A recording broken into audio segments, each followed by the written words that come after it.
So good morning and welcome to Essential Ingredients. I'm your host, Justine Reichman. With me today is Charlotte Steele.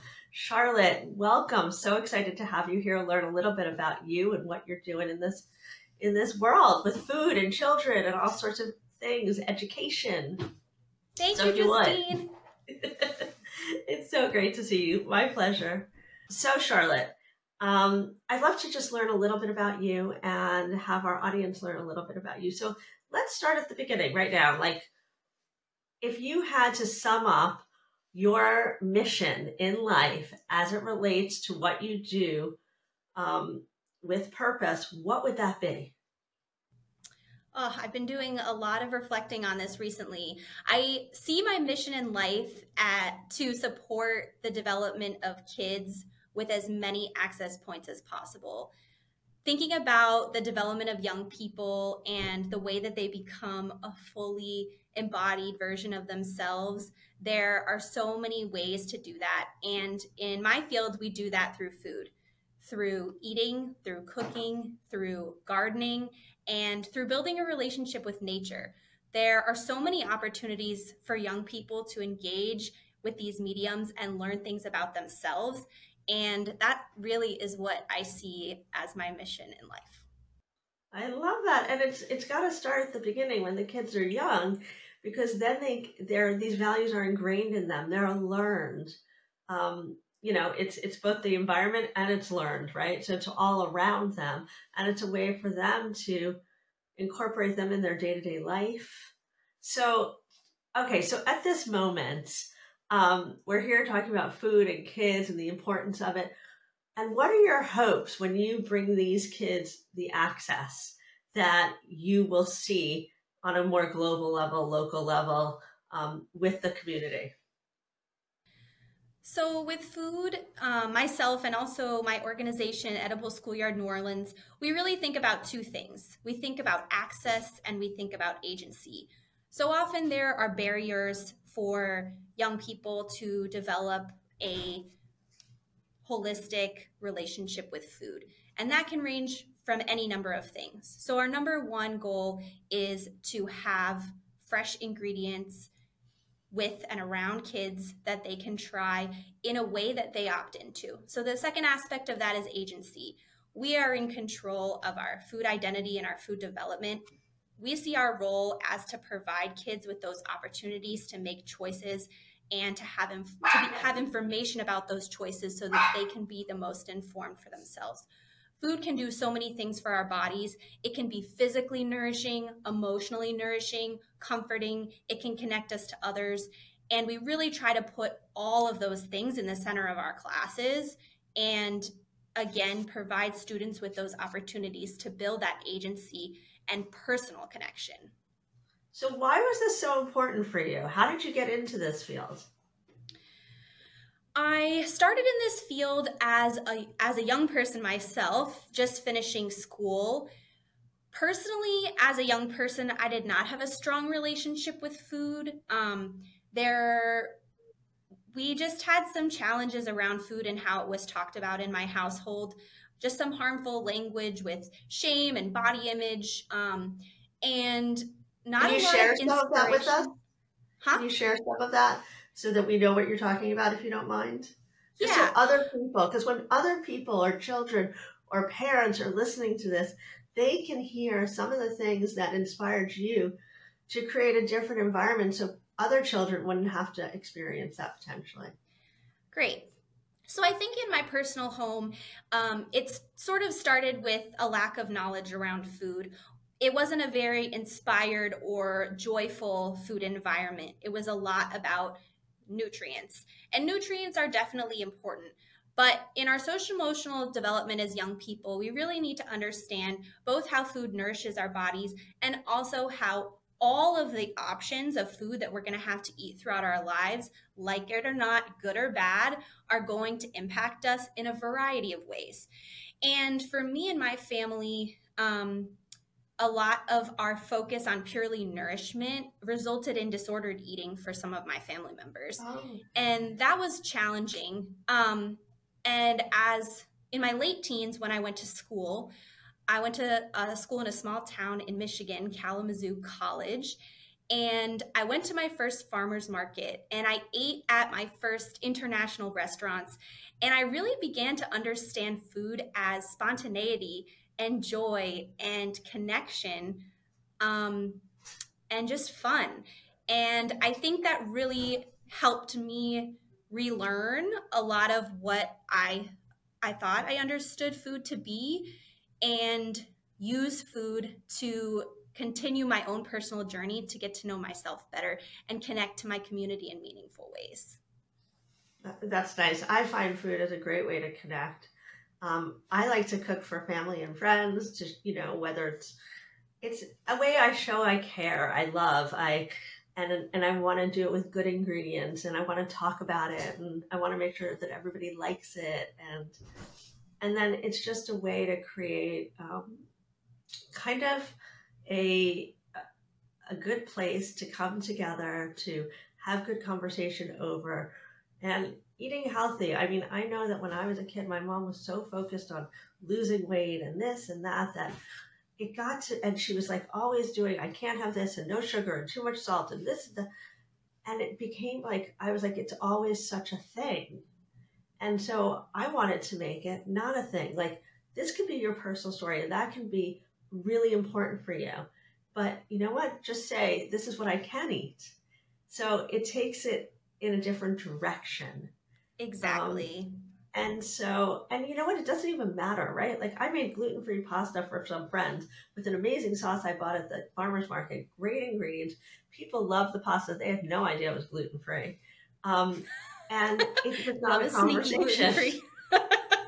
It was just all about the farmer's market and not about the fact. It was about that I had access to these great ingredients and we got to share and have a great lunch over it. Her daughter came, who was 10. She loved everything. And it was a way for different generations to come together too. Yes, we make memories through food. We definitely make memories through food. So, after you went to college, did you study something in particular around this?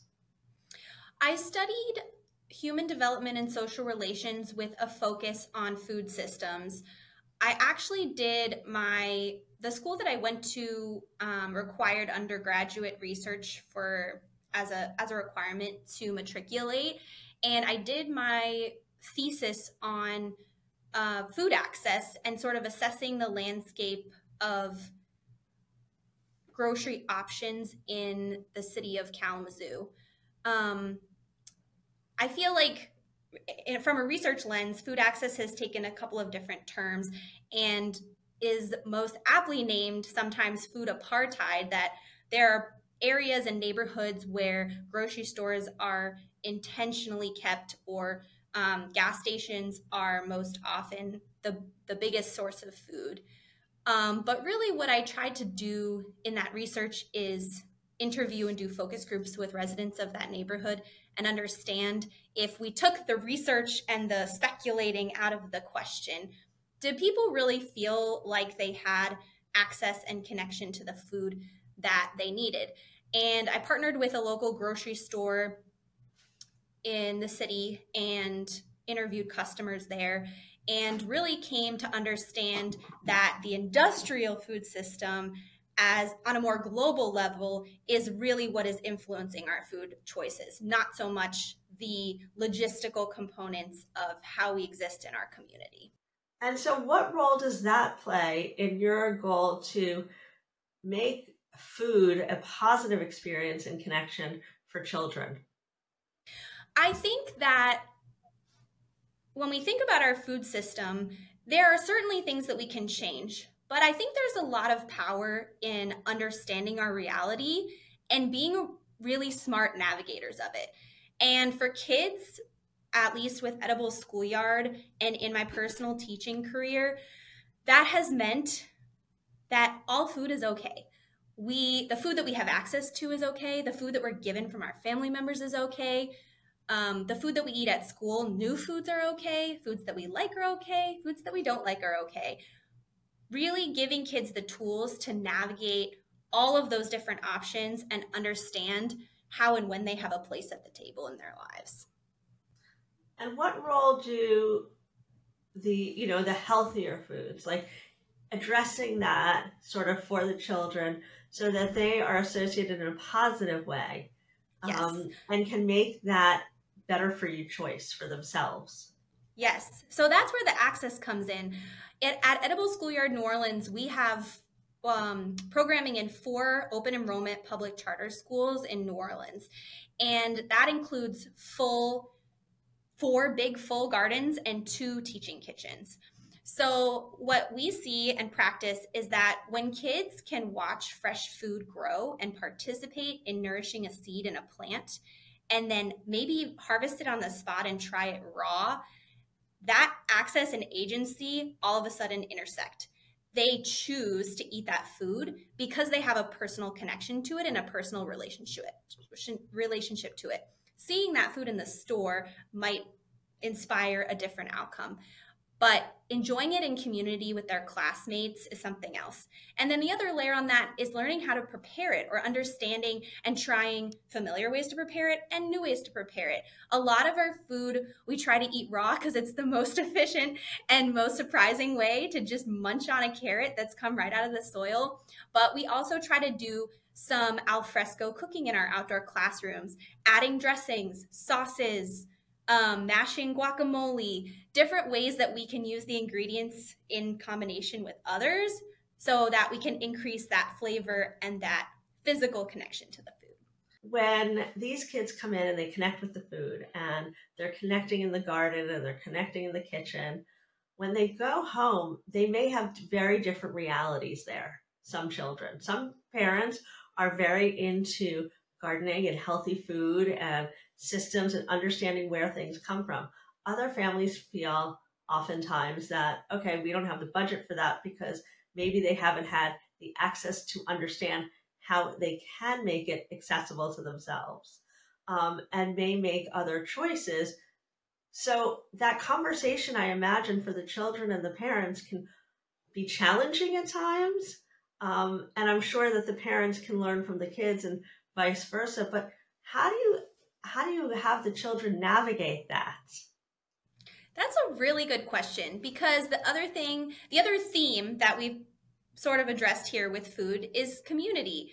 Food surrounds us, and a lot of times it is a metric or a vehicle for our relationship with others. And you're right, every family has a completely different story and relationship and narrative with food for a variety of reasons.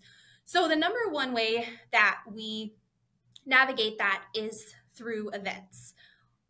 Family engagement is a really big focus of our programming and also of First Line Schools. So Edible Schoolyard is a signature program of First Line Schools, a charter management organization that runs our 4 schools in New Orleans. So our schools have frequent events where families are invited to the school, and our garden and kitchen teachers always have some kind of garden or tasting activity at those events. So all of a sudden, immediately, parents are able to engage in those same moments that their kids are having, whether it's familiar or unfamiliar to them. Right. Some of our signature events include Family Food Night and Family Garden Day, where kids can bring their families into the space and try new things. It's really fun and sweet to see a 7-year-old encourage their scrunch-faced parent to try a snap pea right off the bush. It's harder for adults to try new things. So when we build those habits with kids, and then they can disseminate that and spread that joy to their family members, it's really, really powerful. Charlotte, are there any statistics that you could share as it relates to your program that you're involved in, or what it means to have children have access to food and how it impacts their later choices? So it's hard for us to say for sure because, of course, kids are oftentimes not in charge of their entire environment. In terms of the impact that we have in our classes, I can say with confidence that we have a 100% positive impact on access and agency. 67% of our kitchen classes last year included a fresh meal, and 60% of our garden classes included a garden-grown snack. So on a regular basis, kids are engaging with these concepts and these behaviors at school. In terms of our special events, we had close to 2,000 families come out last year. across all 4 schools, and at a variety of different events. But this is really the way that we know that we can have that wraparound impact on both kids and parents. So, like, if we think outside the Edible Schoolyard, because this is a mission you're driven to support and lead, outside of just Edible Schoolyard, I imagine. So, if you look around in other states and other schools in other areas, what can you tell us about providing education and connection to food and the impact that we've seen on a more global level and what it could mean for us in the future? It's hard to compare to other school districts because I just haven't spent as much time there. But I will say that the reason why the Edible Schoolyard New Orleans and other Edible Schoolyard programs across the country are so impactful is that food is at the center of our physical, social, and emotional health as human beings. And when kids grow up as food literate individuals and they can have access to all 5 food groups regularly in their cafeteria, they can try fresh, raw, and cooked ingredients in their garden and kitchen classes, and have those regular touch points to build a positive identity with food. As adults, we believe that they will be more likely to make physically and social and emotionally healthy food choices for themselves. Are you familiar with the Green Bronx Machine out of the Bronx, New York? No.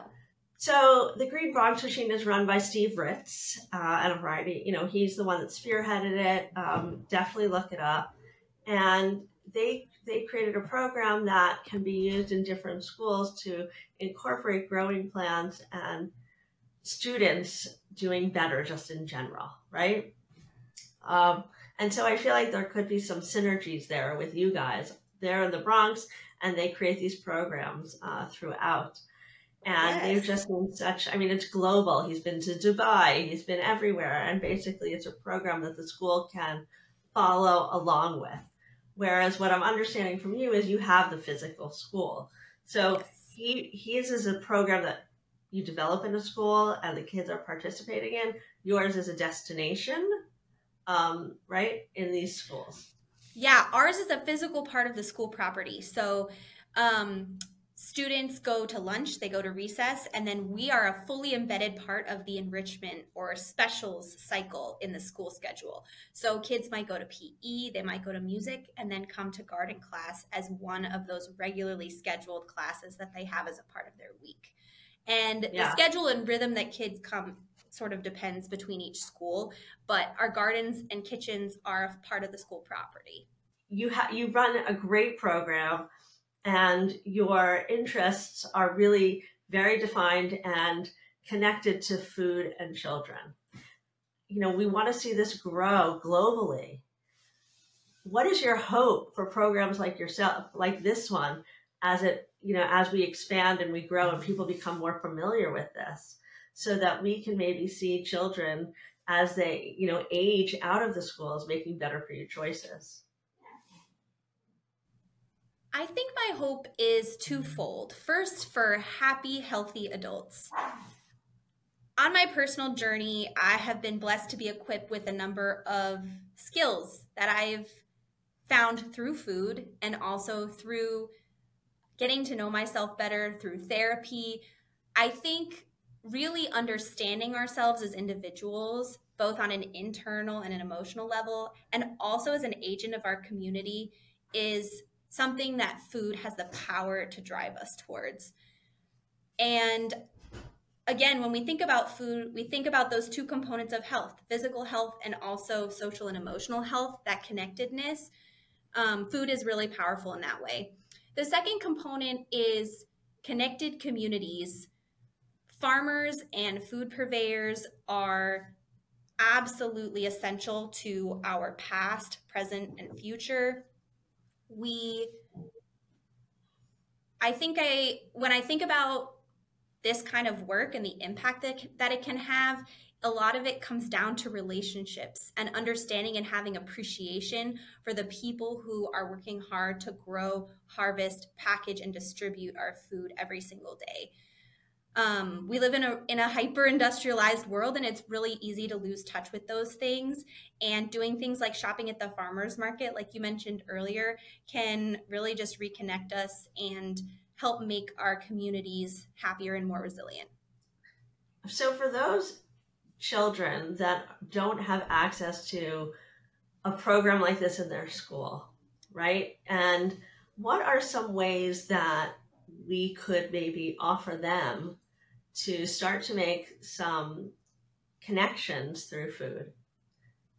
Food has inherent connections to academic content. And I think when we think about food and how it can connect to ways that we practice literacy with kids, there are so many opportunities. One of my coworkers always jokes that when she wants to get her daughter to practice reading, they pull out a recipe and make a dish together, because her daughter can drive that activity. It's something fun they can do together, and she's inherently practicing reading. It's a built-in part of how a lot of people prepare food. The second would be through mindfulness and connection. When we eat and enjoy food, that we do it in community, and we do it in a way that enables us to have authentic conversations with one another, that we can slow down and really focus on how the food is affecting all 5 of our senses, chew slowly.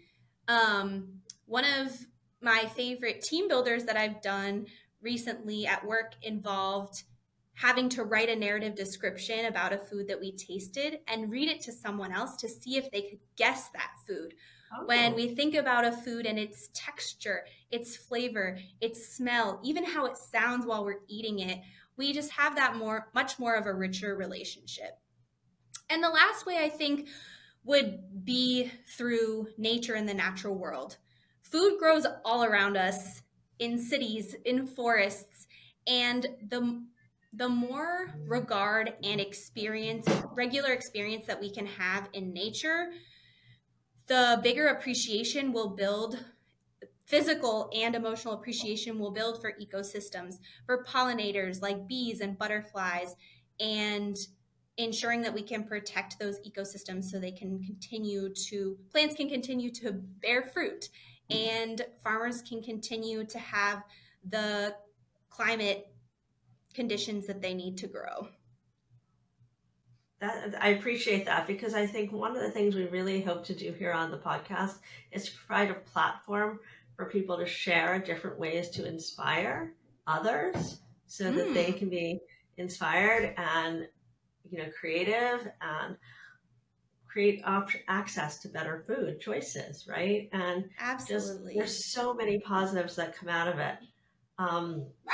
So I think that that's really useful. So we have the 3 ways that we can introduce kids to food to create a positive relationship. And so if we're talking to other people that are in your industry, policymakers, people in agriculture, people in food that really want to connect food with child development, what would you love to see on a global level happen? On a global level, I would love to see cafeterias leveraged for not only access to fresh local food options, but also as vehicles for building those social and emotional skills of agency. Offering choice whenever possible is really important for child development in conjunction with food. Making food fun, making it playful. When we offer kids food environments that bring them joy, they're inherently more relaxed and their brains are more primed to try something new or have a new experience. And I think cafeterias are the number one way to do that. Cafeterias have an incredible amount of purchasing power as well. When we think about a cafeteria budget and locally grown, state-based fruits and vegetables, there are so many connections to be made there to perpetuate and support all of these positive connections and positive experiences that we've been talking about. Is there maybe 1 or 2 stories that you could share of children that you've worked with on a personal level that you've seen the change? So it's not just, yes, we experience this and all of our students do this, but you could share the actual impact it's had. Yeah. I have the honor of working in New Orleans. I'm not from New Orleans, but New Orleans is a very multicultural and tradition-oriented food culture. And it's just really an honor to work with kids who are surrounded by legacies of food tradition all the time. And one of my favorite units that I ever taught, the school that I taught at was in the Treme, and we did a unit about Leah Chase, who is our local female celebrity chef who inspired the Disney princess Tiana. There's an immediate access point for all kids there. But Leah Chase was also a really important activist during the civil rights movement. She integrated her restaurant before it was legal to do so and provided a safe haven for other activists like Martin Luther King and John Lewis to strategize, decompress, and just share food together and physically and emotionally nourish themselves in their important fight. And working in the Treme, a lot of kids who attended my school walked to school and walked right underneath the Dookie Chase sign, which is the name of Leah Chase's restaurant, walked right past it.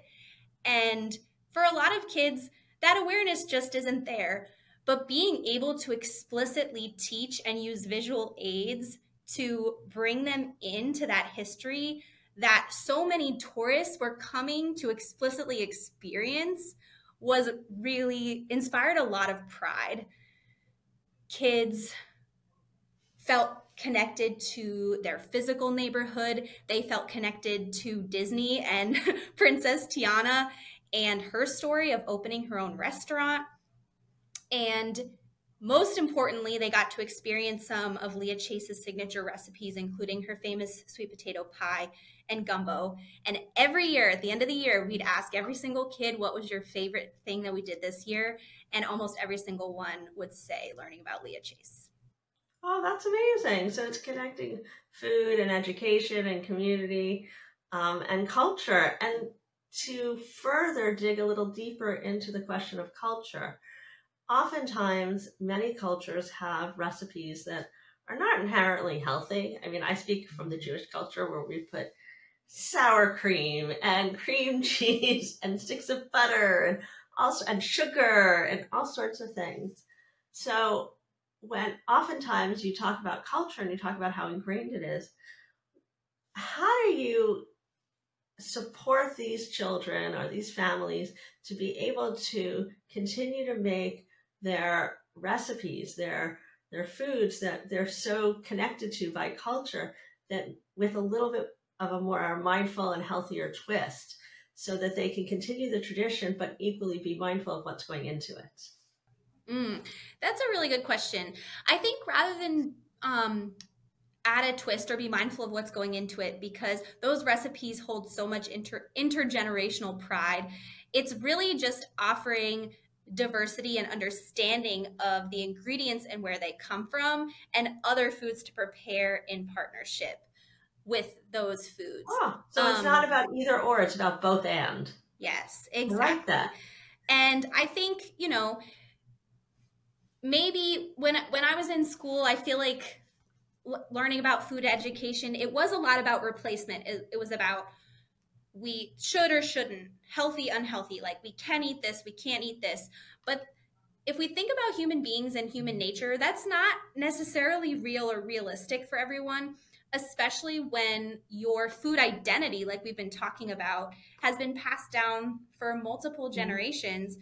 And we're not asking people to stop doing or preparing those things, but we, again, just want to provide the access and the agency to more options, to a more fuller